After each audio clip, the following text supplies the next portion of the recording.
नमस्कार, स्वागत है आपका सी न्यूज भारत में। मैं हूं आपके साथ वैष्णवी। अब तो चला है न्यूज बुलेटिन का। उत्तर प्रदेश में चुनावी दौर चल ही रहा है। ऐसे में आजाद समाज पार्टी के राष्ट्रीय अध्यक्ष चंद्रशेखर आजाद ने अपना नामांकन करने के बाद एक प्रेस वार्ता में सरकार पर हमला बोलते हुए कहा कि ये सरकार लोगों को धर्म के नाम पर बांटकर राज करना चाहती है, मगर हम ऐसा नहीं होने देंगे। वहीं बसपा सुप्रीमो मायावती ने बांदा में एक चुनावी जनसभा को संबोधित करते हुए कहा कि बसपा प्रदेश में अकेले दम पर लड़ रही है चुनाव। सरकार बनी तो पिछली सरकार में जनता को मिल रही सभी सुविधाएं होंगी बहाल। गुंडाराज और अराजकता को पूर्ण रूप से किया जाएगा खत्म। इसके अलावा एआईएमआईएम प्रमुख असदुद्दीन ओवैसी ने बाबू सिंह कुशवाहा के साथ मिलकर जनसभा को संबोधित कर जनता से उनके प्रत्याशियों को जिताने की अपील की है। ऐसी ही और भी खबरों पर आइए डालते हैं विस्तार से नजर। आजाद समाज पार्टी के अध्यक्ष चंद्रशेखर आजाद ने प्रेस वार्ता की। वहीं इस अवसर पर उन्होंने कई विधानसभा में अपने नामांकन प्रक्रिया को मीडिया के सामने बताया। उन्होंने सरकार पर हमला बोलते हुए कहा कि ये सरकार लोगों को धर्म के नाम पर बांटकर राज करना चाहती है, मगर हम इस बात को बताना चाहते हैं कि आप सरकार के मंसूबे को कभी कामयाब नहीं होने देंगे। समाज में चाहे कितना भी जुल्म होता है, वह सर्वप्रथम भीम आर्मी के कार्यकर्ता सबसे पहले पहुंचते हैं। चंद्रशेखर आजाद समाज पार्टी जिला अध्यक्ष। और मामला ये रहा, मुद्दा हमारा ये है, साथ में भी बाइट दिए हैं। फूलपुर से अमित कुमार प्रत्याशी हैं और ऋषिकांत यादव आपकी सदर विधानसभा से हैं। निजामाबाद से डॉक्टर अस्कर अली हैं और हम 6 विधानसभा से चुनाव लड़ा रहे हैं और एक हमारी उलेमा से गठबंधन में सीट जागरण, सब साथ मिलाकर हम लड़ा रहे हैं विधानसभा। और हमारा मुद्दा यही है कि आज तक सारे लोग मुद्दा लेकर अपना आते हैं और ये अब तय करेगी मुद्दों के लेकर के कि कौन वाकई में ज़मीन पे काम करता है, जनता किसको स्वीकार करेगी। आज अगर आज़ाद समाज पार्टी हमारी है, भाई चंद्रशेखर आज़ाद हैं। मैं देख रहा हूँ इस मुल्क में, उत्तर प्रदेश की बात नहीं करता हूँ, पूरे मुल्क में आज कोई विधायक है, सांसद है, मंत्री है, लेकिन वाकई में ज़मीन पे कोई काम करने वाला है, जनता की आवाज़ को उठाने वाला एक संगठन के माध्यम से, वो भाई चंद्रशेखर आज़ाद है। कितनी उम्मीद है जनता से? जनता के बीच में तो हमने देखा जो सीए और एनआरसी के बिल को लेकर के आपके राष्ट्रीय अध्यक्ष जी जो है सक्रिय रहे हैं, तो जिसके लिए जो है उन्होंने इतना बड़ी कुर्बानी दी, इतने बड़े बनाए गए, क्या उनसे क्या उम्मीद है आपको? पूरी उम्मीद है, जनता देख रही है शासन में कौन है, कितना काम कर रहा है और रोड पर निकल करके लाठियाँ कौन खा रहा है, कौन आवाज़ उठा रहा है। चाहे आपका हाथरस कांड हो, चाहे उन्नाव का कांड हुआ हो, चाहे एनआरसी सीए का मामला हो, भाई चंद्रशेखर आज़ाद ने जामा मस्जिद, जामिया इस्लामिया, शाहीन बाग जाकर डटे रहे, लगे रहे न्याय दिलाने के लिए। वो कहीं भी पूरे मुल्क में अगर अन्याय शोषण होता है, अगर कोई मसीहा, कोई अगर बहुजन समाज के इस समय है, अगर कोई आवाज़ उठाने वाला है, न्याय दिलाने वाला है, वो भाई चंद्रशेखर आज़ाद।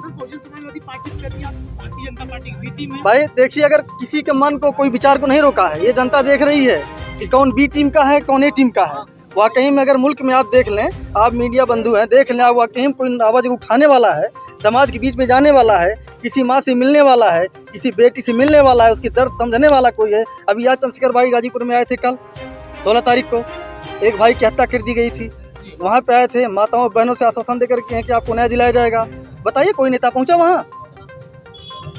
तो वोट कौन, वोट लेने का अधिकार। अब ये जो ध्रुवीकरण करने का प्रयास हो रहा है उत्तर प्रदेश के चुनाव में जो है, उसको आजाद समाज पार्टी किस रूप में देखती है? भाई आज़ाद समाज पार्टी जानती है कि पूरे मुल्क में अगर कोई काम करने वाला जमीन पर उतर करके, आज़ाद समाज पार्टी भीम आर्मी के कार्यकर्ता, समर्पित कार्यकर्ता हैं, जो जा करके 100 नंबर नहीं पहुँचती है, लेकिन भीम आर्मी कार्यकर्ता सबसे पहले पहुँच जाता है।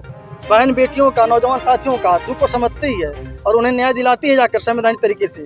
तो यह आशा करती है कि हमें जनता वोट देगी और मुख्यमंत्री बना के चंद्रशेखर भाई को विधानसभा में भेजेगी।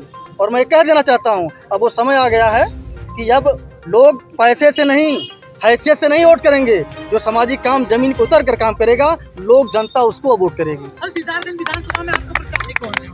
वहाँ पे हमारी जो है गठबंधन में सीटें गई हैं, उलेमा में हुजैफा रसादी वहाँ पे कैंडिडेट हैं। हाँ, ये बताइए, ये कर्नाटक में जो है इंजाम वाला विवाद, हाँ, उसको भीम आर्मी या आजाद समाज पार्टी किस? भाई क्यों नहीं देखेगी? सबका, आपके आर्टिकल 19 में सबको अधिकार है, आप किसी भी तरीके से रह सकता है, ये जो है हमारा धार्मिक अधिकार है। भारतीय संविधान में, कॉन्स्टिट्यूशन में। तो इसलिए हम ये नहीं कर सकते हैं कि कोई किसी के धार्मिक मामले में लेकर के किसी को कोई जो है किसी प्रकार की बाधा करे और धार्मिक रूप से किसी का शोषण हो, ये हम नहीं चाहते, ना तो बीमारी में आज़ाद समाज पार्टी चाहती है। आजमगढ़ से सीनू संवाददाता अबुशाद अहमद की रिपोर्ट। खबर उत्तर प्रदेश के जनपद बांदा से है, जहां पर बसपा सुप्रीमो मायावती ने जनता को संबोधित किया। जनपद बांदा के KCNIT इंजीनियरिंग कॉलेज के बगल में, जहां पर उतरा बसपा सुप्रीमो का उड़न खटोला। बता दें कि विधानसभा चुनाव के मद्देनजर बसपा के समर्थन में जनसभा करने पहुंची मायावती ने अपने संबोधन में कहा कि बसपा प्रदेश में अकेले दम पर चुनाव लड़ रही है। सरकार बनी तो पिछली सरकार में जनता को मिल रही सभी सुविधाएं बहाल होंगी।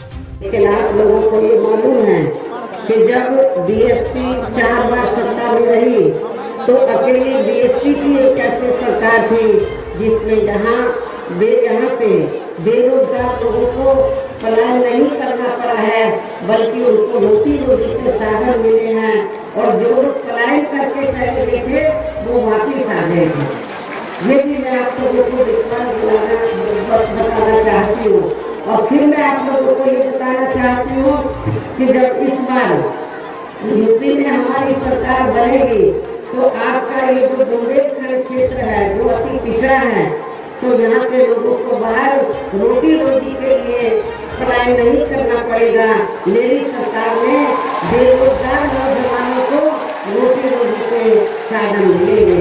इस प्रकार से इन सभी विरोधी पार्टियों की रही सरकारों में शुरू से यहाँ यूपी की जनता काफी ज्यादा दुखी व परेशान रही है। विशेषकर कोरोना महामारी के दौरान तो इन सभी की हालत और भी ज्यादा खराब हो गई है। ऐसे में इन सभी विरोधी पार्टियों की रही सरकारों से निजात पाने के लिए अभी चुनाव में यहाँ पर देश की जनता को अपनी एकमात्र हितैषी पार्टी बहुजन समाज पार्टी की ही सरकार बनाना बहुत जरूरी है, जिसमें अपने चारों रहे शासनकाल के दौरान बिना पक्षपात व भेदभाव आदि के यहाँ कमजोर एवं उपेक्षित वर्गों के लोगों के साथ साथ सब समाज में से गरीबों, मजदूरों, बेरोजगारों, किसानों, व्यापारियों, कर्मचारियों, वकीलों एवं अन्य मेहनत लोगों के साथ ही युवाओं, छात्रों, महिलाओं व बुजुर्गों आदि के भी विकास एवं उत्थान के लिए अनेकों ऐतिहासिक एवं महत्वपूर्ण कार्य किए हैं। और इस बार सरकार बनने पर वो सभी कार्य फिर से शुरू किए जाएंगे। इसके अलावा BSP की सरकार में दलित एवं अन्य पिछड़े वर्गों के जन्मे अपने महान संतों, गुरुओं व महापुरुषों आदि को भी विभिन्न रूपों में पूरा आदर सम्मान दिया गया है और आगे भी उनके सम्मान में कोई कमी नहीं आने दी जाएगी। प्रदेश में विशेषकर गरीबी एवं बेरोजगारी आदि को दूर करने के लिए इस बार भी जरूरी कदम उठाए जाएंगे। साथ ही किसानों को भी किसी भी मामले में निराश नहीं होने दिया जाएगा। बांदा से सीनू संवाददाता कुलदीप त्रिपाठी की रिपोर्ट। बबेरू तहसील क्षेत्र अंतर्गत उमर रहनी गांव की महिलाएं और युवतियां एक मंदिर स्थान में बरम बाबा के पास पूजा अर्चना करने के लिए गई थी। तभी बरम बाबा के ऊपर लगे मधुमक्खी के छत्ते पर किसी ने पत्थर मार दिया, जिससे मधुमक्खियों ने वहां पर पूजा अर्चना कर रही महिलाएं, युवतियां और बच्चों को बुरी तरह से काट लिया, जिससे लगभग आधा दर्जन लोगों की हालत गंभीर होने पर 108 एम्बुलेंस के माध्यम से अस्पताल में भर्ती कराया गया है। काटा है तो कितने लोग घायल हैं, क्या है? कम से कम 5 से 6 लोग घायल हैं। एक उसमें कार्यक्रम में गए थे, बरम बाबा की मनौती पड़ी थी पड़ोस के लोगों की, तो वहाँ सब कन्या भोज था, गए थे। अचानक मधुमक्खी बड़ी वाली जो होती है उसने हमला कर दिया। 5 से 6 लोग घायल हैं गंभीर रूप से। बहुत कुछ सीरियस भी है क्या? सीरियस उन्हें जिला अस्पताल रेफर कर दिया गया, बाकी 4 लोग यहाँ। अच्छा, 2 लोग जिला अस्पताल। क्या कुछ बेहोशी हालत में? 2 लोग बेहोशी, उसमें जिला अस्पताल के रेफर कर दिया। बांदा से सीनू संवाददाता कुलदीप त्रिपाठी की रिपोर्ट। AIMIM प्रमुख असदुद्दीन ओवैसी ने आज पार्टी प्रत्याशी के समर्थन में वोट मांगा। बाबू सिंह कुशवाहा के साथ मंच पर पहुंचे ओवैसी का कार्यकर्ताओं ने जोरदार स्वागत किया। भीड़ देख गदगद नजर आए ओवैसी ने मंच से कहा कि पिछड़ों और अल्पसंख्यकों को न्याय दिलाने के लिए भागीदारी परिवर्तन मोर्चा का गठन हुआ है। समाज को भागीदारी के हिसाब से हिस्सेदारी दिलाना है तो मोर्चा के प्रत्याशी को वोट देकर जिताएं। अगर उत्तर प्रदेश आई है और ओवैसी आपके दरमियान भी आया है तो मैं यहाँ पर सियासत या राजनीति के जरिए तिजारत या दौलत कमाने के लिए नहीं आया हूँ। मैं अगर यहाँ पर आया हूँ तो अल्लाह के फजल व करम से आया हूँ। मैं यहाँ पर आता रहूंगा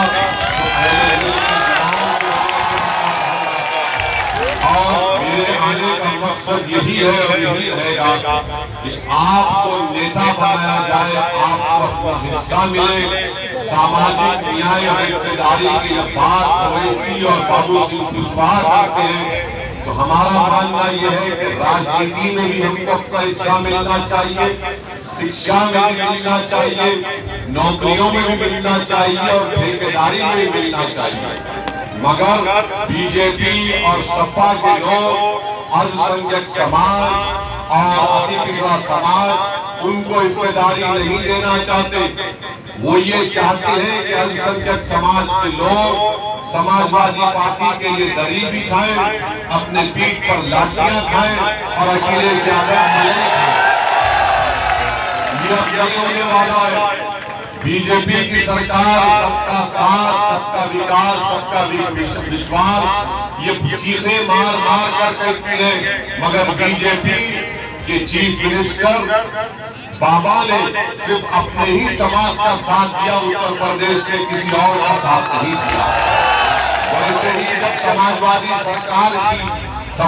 पार्टी की सरकार बनती है तो समाजवाद के नाम पर अखिलेश अपने परिवारवाद को आगे बढ़ाते हैं।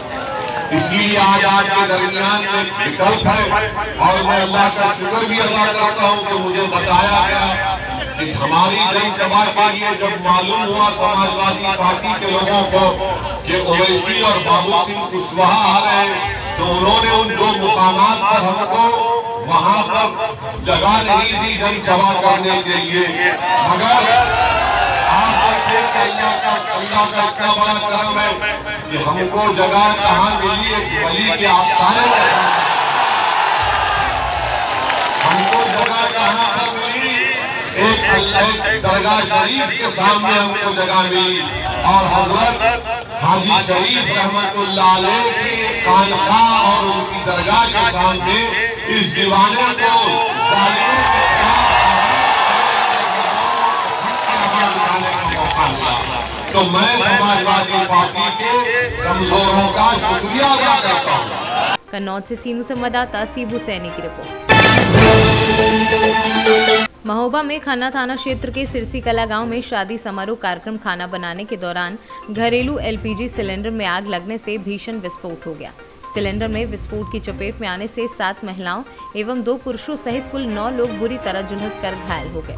सभी घायलों को सरकारी व प्राइवेट एम्बुलेंस की मदद से जिला अस्पताल में प्राथमिक उपचार के बाद नाजुक हालत में झांसी मेडिकल कॉलेज रेफर कर दिया गया है। वो आज मंडप था, शादी का वो था तो और बेटा भी थी आज लड़की की, मुन्ना श्रीवास लड़की थी उसकी, उसका अंजलि नाम था। उसका मतलब शादी के बाद जो उसको क्या बोलते हैं मतलब रमन था, रमन मंडप उसके परिवार में था। एक लड़की का उसका नाम था मुखिया की लड़की थी वो, क्या नाम है उसका, आरती। ये सिरसी कला मांझे थोक की घटना है और 7 लोग घायल हैं। पुरुष से 1-2 है घायल, मतलब ज़्यादा नहीं है वो, ऐसे थोड़ा बहुत बचाने में उनके थोड़ा बहुत सीधा पड़ गए हैं। हमारा राजेश सिरसी कला BDC क्षेत्र पंचायत। जो गैस सिलेंडर था, जैसा सूचना मिली है कि उस पर जो है वो भोजन बन रहा था उसके साथ, तो उसमें प्रॉपर जो हमारे विभाग को सूचना प्राप्त हुई है उसमें नियमानुसार देखा जा रहा है कि क्या चीज़ें सही थी, लेकिन जो घटना हुई है वो उसके आधार पर एकदम तेजी से कार्रवाई की गई और यहाँ पर फर्स्ट एड व्यवस्थाएँ करते हुए सीधा किसी को रवाना किया गया और वहाँ पर भी व्यवस्थाएँ सुनिश्चित की। ये थाना खन्ना की घटना है और थाना खन्ना में ग्राम माझा है, उसमें उसका मजरा है सिरसी कला। यहाँ पे कोई शादी के बाद के समारोह का आयोजन किया जा रहा था और जिसमें आज सुबह ब्लास्टिंग हो गई सिलेंडर में, जिसमें 7 महिलाएं जो हैं वो जल गई हैं। महिलाओं को फर्स्ट एड के बाद यहाँ से रेफ़र किया गया है और झांसी के लिए, और झांसी में इलाज की व्यवस्था उनकी कराई जा रही है। मैम क्या नवविवाहिता भी इसमें घायल हुई है? जी हाँ, जो नवविवाहिता थी जिसकी शादी अभी लगभग 10 दिन पहले हुई बताई जा रही है, उसकी विदाई का ही समारोह था, वो भी घायल हुई है। इसमें 20 वर्ष से लेके 70 वर्ष तक की लगभग की महिलाएं, 7 महिलाएं इसमें घायल हुई। महोबा से सीनू संवाददाता राहुल कश्यप की रिपोर्ट। फिलहाल इस बुलेटिन में इतना ही। देश दुनिया की तमाम खबरों को देखने के लिए बने रहें सी न्यूज़ भारत के साथ। हर खबर आपके साथ, आपके हाथ।